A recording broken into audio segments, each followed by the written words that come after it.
pinakamalaking uri ng primate sa buong mundo. Kilala ang mga gorilya sa kanilang mga malakas na braso at pambihirang lakas.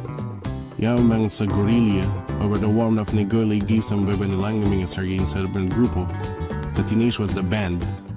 May mga gorilya na dalubhasa sa paglikha ng mga tunog upang makipag-usap sa isa't isa. Ang mga gorilya ay higit sa lahat mga herbivoro na kumakain ng iba't ibang mga dahon, prutas at tangkay. Isang person ni siya isang paligi o isang gorilya ang nagkaroon ng isang makulay na ugali at nagbibigay sa ng kahalagahan sa kanilang mga pamilya.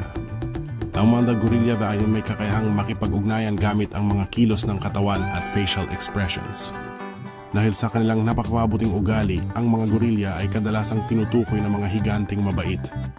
Sa kabilang kanilang laki, ang mga gorilya ay higit na nahahabag sa mga banta ng pagkawala ng kanilang tirahan at pangangaso